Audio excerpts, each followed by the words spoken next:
Bien, vamos a empezar con química. Estoy haciendo como una revisión de algunos de los videos del 2021. Vamos a hacer unos videos un poco más Gucci. Así que arrancamos con lo primero, que sería con básicamente la definición de varias palabras y conceptos que envuelven a la química, ¿sí? Y lo primero que vamos a tratar de definir es lo que es la materia, ¿no? Parte constitutiva de todo nuestro universo. Es todo ente que ocupa un lugar en el espacio, es decir, que tiene volumen y posee una masa. Cuerpo es una porción de la materia. Por ejemplo, tenemos cuerpos líquidos, cuerpos gaseosos, cuerpos sólidos. Y los cuerpos siempre se ven sometidos a transformaciones. Las transformaciones pueden ser físicas, pueden ser biológicas o pueden ser químicas. Veamos. Entonces, cuerpo, todo ente que ocupa un lugar en el espacio y tiene masa. Y tenemos los estados de agregación, son 5, ahí solamente marqué 4. Los estados de agregación son sólidos, líquidos y gaseosos, y el estado plasmático que existen acá en la Tierra. El otro estado de agregación se lo pudo determinar, pero orbitando en el espacio. Y al cuerpo le podemos hacer transformaciones físicas. O sea, por ejemplo, el cobre, ¿sí? Se lo puede hacer lingote, se lo puede laminar, se lo puede hacer un hilo, eso es una transformación física. Ahora vamos a ver en detalle qué significa que es una transformación física. Es decir, que yo no tengo cambios en la estructura molecular. No hay una formación ni rotura de enlaces y no cambia la naturaleza de la materia. Los estados de agregación son transformaciones físicas. Por ejemplo, tenemos el agua sólida, el agua líquida y el agua gaseosa. Es decir, que las roturas no son de las moléculas, ¿sí? Las moléculas están atraídas entre sí por otro tipo de fuerzas. En el estado sólido tenemos un tipo de atracción, en el estado líquido otro, pero esas serían fuerzas que están entre las moléculas. Lo que no hay es una rotura dentro de los enlaces que forman la molécula. Y tenemos el hierro sólido y el hierro líquido.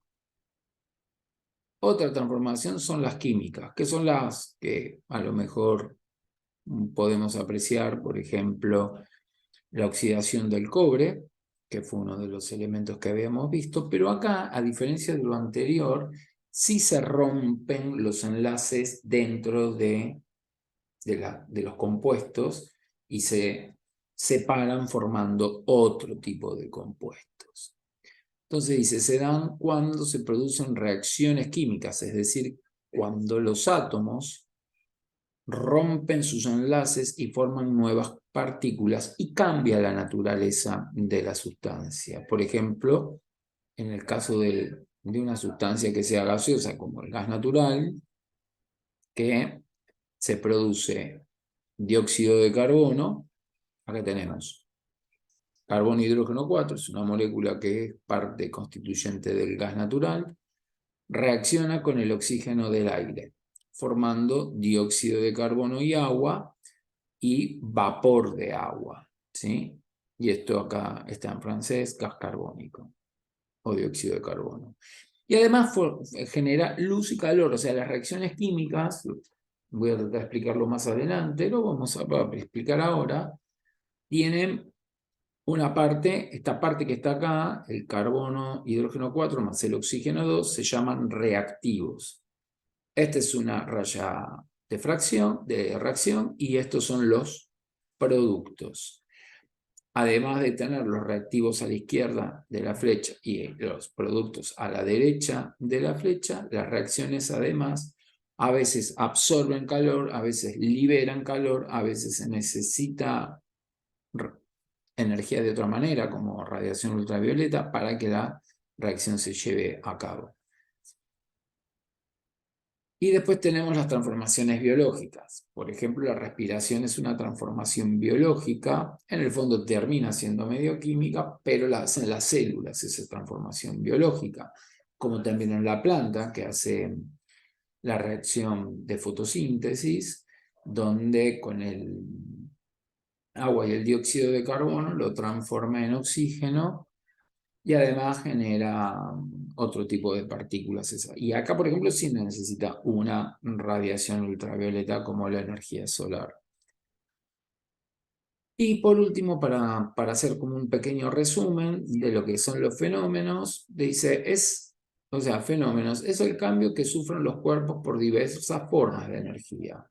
Los físicos, las transformaciones son transitorias, la sustancia siempre es la misma, no hay alteración de su estructura molecular y es fácilmente reversible. Es decir, que yo, por ejemplo, podría, no sé, pongo el agua en la heladera, tengo el hielo, después lo caliento, te vuelvo a tener el agua, tengo el agua, la hiervo, si enfrío el vapor se condensa. En los químicos, las transformaciones a veces son permanentes, suelen ser a veces permanentes y otras veces no, en reacciones que son reversibles. Aparecen y desaparecen varias o unas sustancias, ¿sí? Como vimos recién, por ejemplo, la reacción que estamos viendo, la combustión entre el metano y el oxígeno, que forma dióxido de carbono y agua. Si yo mezclo agua y dióxido de carbono, lo más probable que vaya a tener es soda, y no voy a tener gas metano y oxígeno. Hay alteraciones en su estructura molecular. Ahí vimos que el carbono y hidrógeno con el oxígeno 2 forman dos sustancias y nos dan otras dos sustancias como el dióxido de carbono y el agua. Y en este caso, que lo que estábamos viendo, que no son reversibles, bueno, y acá lo aclaro un poco mejor, dice, mediante procesos físicos, sí, mediante procesos químicos. Entonces las transformaciones son permanentes a veces. Todo esto lo trabajamos usando el método científico, poder analizar qué tipo de transformaciones y la química, obviamente, como cualquier ciencia fáctica, necesita imprescindiblemente del método científico, en donde nosotros podemos determinar cada una de estos fenómenos mediante la observación, preguntándonos, formulando una hipótesis, experimentando, recogiendo los datos y después ponemos un if, si funciona, volvemos de vuelta, observamos, volvemos a preguntar. Siempre el método científico funciona, no sé, propongo algo y para cuanto más piedras le tira el método, mejor es. Cuanto más lo cuestione, cuanto más trate de verificar que lo que yo digo está mal, más sólida es la teoría. Como vamos a ver con los modelos atómicos que se sujetaron al método científico, de a poco, durante casi 100 años, un poco más de 100 años, y todavía still going, todavía estamos en eso, buscando la estructura de la materia y cómo se comporta nuestro universo. Bueno, vamos a definir química. ¿Qué es la química? La química básicamente se ocupa de la composición y propiedades y transformaciones de los materiales, es decir, cómo están compuestos, qué características tienen y cómo se van transformando, químicamente hablando. Se ocupa de los cambios. Acá vamos a ser un poquito más finos, ¿no? Porque antes veíamos los estados de agregación, que eran fenómenos físicos, los químicos eran distintos, pero la química se ocupa no solo de todas las transformaciones químicas, sino específicamente de algún tipo de transformación física. Entonces usa la palabra cambios energéticos.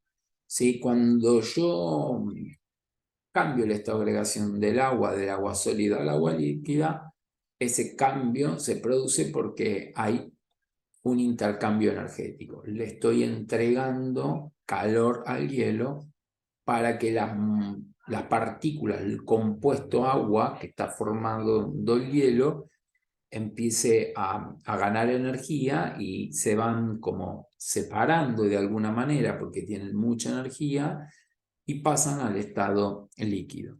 Se ocupa de eso. O sea que es una parte que comparten con la física porque el agua sigue siendo agua sólido líquida. O sea que la química también se encarga de esto. Ahora veamos cómo podemos clasificar a la materia. La materia está constituida por sustancias. Las sustancias es una forma de materia que tiene una composición definida y propiedades distintivas. Y después tenemos las mezclas. Básicamente las mezclas es una combinación de dos o más sustancias. Ejemplo, el agua de mar es una mezcla. El agua potable es una mezcla. El aire es una mezcla. Más allá de cualquier otra mezcla. Una emulsión es una mezcla. No vamos a profundizar mucho en el tema de mezclas, vamos a ir un poco más al fondo de cómo está constituida una sustancia. Entonces, todo lo que es mezcla por ahora no lo vamos a hablar y nos vamos a dedicar a sustancia, que hablamos de la composición, cómo está compuesta la sustancia. Bueno, tenemos dentro de las sustancias lo que se llaman las sustancias compuestas. Las sustancias compuestas puedo descomponerlas en dos o más sustancias. Es decir, yo tengo una sustancia compuesta que por algún mecanismo físico, químico, yo puedo separarla en otras. ¿Cuál sería una sustancia compuesta? El agua. El agua es una sustancia compuesta. La sal, cloruro de sodio, es una sustancia compuesta. La sustancia simple es aquella que no la puedo dividir, no la puedo separar en otros compuestos químicos. ¿Sí? Por ejemplo, el oro. El oro no lo puedo separar. El oxígeno. Si bien ahí lo ven unido, pero si el oxígeno lo separo, sigo teniendo oxígeno. El amarillito es el azufre. Sí, esas son sustancias simples. Ahora, las sustancias simples pueden estar como en el caso del oxígeno o como en el caso del oro o el azufre. Básicamente las sustancias simples se llaman, los componentes son los elementos. Y los elementos están constituidos por átomos. Es decir, que una sustancia simple básicamente está formada por átomos. Por eso es que yo no puedo seguirla dividiendo. Es decir, yo tengo el oro, más que oro no lo puedo tener. Tengo el oxígeno, más que el oxígeno no puedo tener. O sea que los elementos son los átomos, ¿sí? Ahora, como los elementos son comúnmente constituyentes de la sustancia simple, las sustancias simples pueden, como en el caso del oxígeno, estar unidas de más de una forma. Por ejemplo, el oxígeno es el oxígeno que estamos respirando, son dos átomos de oxígeno juntos. Pero también conocemos otra forma que está unido al oxígeno, que es bastante conocida, que es el ozono, que son tres átomos de oxígeno. Los dos casos, tanto el oxígeno 2 como el oxígeno 3, conocido con el nombre de ozono, son sustancias simples formadas por átomos de oxígeno, por el elemento oxígeno. Ahora, cuando yo tengo sustancias que pueden estar simples, que pueden estar formando oxígeno, por ejemplo, y ozono, ese tipo de sustancias se le dice que tienen alotropía. Es decir, un alótropo es dos o más formas diferentes de un elemento. Es decir, el oxígeno 2 es un alótropo, el oxígeno 3 es un alótropo. Tenemos más de dos formas diferentes de poder tener unido al mismo elemento. Esos son los alótropos. Hay muchos más alótropos. Ahí tenemos el oxígeno 2, el oxígeno 3, el diamante, el grafito. Al caso del diamante y el grafito, obviamente que tienen propiedades distintas los alótropos, porque no están unidos de la misma manera, no obstante lo cual, todos son sustancias simples. El diamante son carbonos unidos entre sí, y el grafito son carbonos unidos entre sí, son variedades alotrópicas del elemento carbono. Ahí, para que se entiendan cuál es la diferencia, ahí ya tenemos que estudiar un poquito más, tenemos que ver cómo están distribuidos esos átomos en el espacio, ¿sí? El diamante tiene una distribución muy particular, que es la que vemos debajo del diamante. Cada puntito sería un carbono, mientras que el grafito, van a ver que los carbonos están distribuidos de otra manera en láminas. Vamos a ver qué es un átomo. Bueno, acá se define como la unidad básica de un elemento que puede intervenir en una combinación química. Básicamente, los compuestos están formados por átomos, ¿sí? Por ejemplo, si yo tengo átomos de X y átomos de Y, se unen químicamente para formar el compuesto XY. La relación matemática, esta que puse, es random. Puede ser 1,1, 3,1, 3,2, bueno, combinaciones, como decía Dalton, fracciones, ahora ya me olvidé cómo era. Bueno, fracciones lindas, no me acuerdo el nombre, se le da un nombre así. Ahora, cuando dos átomos reaccionan, formando una nueva sustancia, en química le decimos que es una reacción de formación o síntesis. Es decir, que si yo tengo A y B y se juntan para dar AB, esto llamamos a una reacción de síntesis, como obtención de un compuesto. Por ejemplo, el hierro con el oxígeno me forma esto que se llama el compuesto óxido de hierro. Bueno, en toda esta teoría yo no voy a hablar sobre los modelos atómicos, ¿sí? Desde Demócrito, que fue el primer modelo atómico que por lo menos Occidente definió. Después de Demócrito pasamos a Dalton, principios del siglo XIX, 1800, 1790, que habló, rescató un poco la palabra átomo que había usado Demócrito. El segundo o el primer modelo atómico de la modernidad.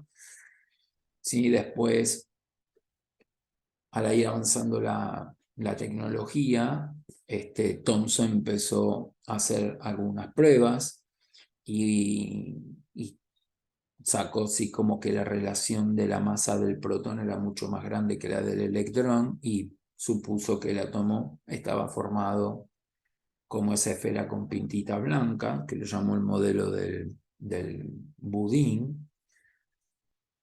Después Rutherford con otros muchachitos de la época estuvieron haciendo experiencias para ver si se verificaba lo que decía Thomson y descubrieron que no funcionaba, redefinió el modelo, hizo un nuevo modelo que es el sistema similar, como que los electrones giraban ahí, Rutherford, y no podía explicar por qué no caían los electrones al núcleo del átomo, hasta que vino Bohr y dijo, bueno, mezcló, a ese sí, mezcló un poco de la mecánica clásica, que era como se estaba tratando de intentar explicar el modelo Rutherford, y agregó una nueva forma de análisis de situaciones físicas, una nueva área de la física que era la mecánica cuántica. O sea, bastante resistido porque justamente las leyes cuánticas no funcionan como las leyes que nos rigen nuestro universo, ¿no? El mundo cuántico, Altman, se comportan distinto las cosas. Él mezcló. Estuvo bastante cerca. Bohr pudo justificar solamente el comportamiento de 4 átomos, ¿sí? Son los átomos de hidrógeno, se llama modelo de hidrógeno, el modelo de Bohr. Y los átomos que cumplían con eso eran el hidrógeno, el helio, el litio y el berilio, que son los hidrogenoides, se le dicen, que tienen comportamiento similar al hidrógeno, pero después no podía justificar el resto de vuelta hasta que llegamos al modelo atómico actual, donde se juntan una serie de postulados como el principio de incertidumbre de Heisenberg. No voy a profundizar mucho. La dualidad onda-partícula de Broglie, la ecuación de onda de Schrödinger y la ecuación de probabilidad de Max Born, para poder decir que, bueno, que en el núcleo del átomo, que en el centro del átomo está la única parte que es materia, que están los protones, y otra partícula más que en 1932 el muchacho que está ahí, Chadwick, pudo registrar. Ya se sabía que tenían otra partícula dentro del núcleo, no la podían medir porque como no tenía carga costaba mucho medirla, y que los electrones se movían alrededor en una nube, una onda de probabilidad en alguna región del espacio poder encontrar el electrón. Lo que pasa que cuando ellos hacían las pruebas, ¿no?, metían energía y ese electrón se les materializaba. Entonces el electrón a veces está como una onda. Es medio así loco, pero funciona así. Nosotros vamos a tratar de manejarnos con el concepto del modelo de Bohr. Vamos a ver más adelante cómo son las ondas estas que estoy hablando, y ahora vamos a ver una foto de lo que estoy diciendo, pero para nosotros vamos a usar el sistema planetario como modelo atómico, porque a ustedes les va a ser mucho más fácil poder visualizar todo lo que estoy explicando, y si lo tuviese que explicar como verdaderamente es, les va a dar como un ataque de pie plano, cosa que no quiero. Entonces, vamos a definir que los electrones orbitan alrededor del núcleo, y en el núcleo tenemos las partículas llamadas protones y los neutrones. Así tenemos la foto de un átomo.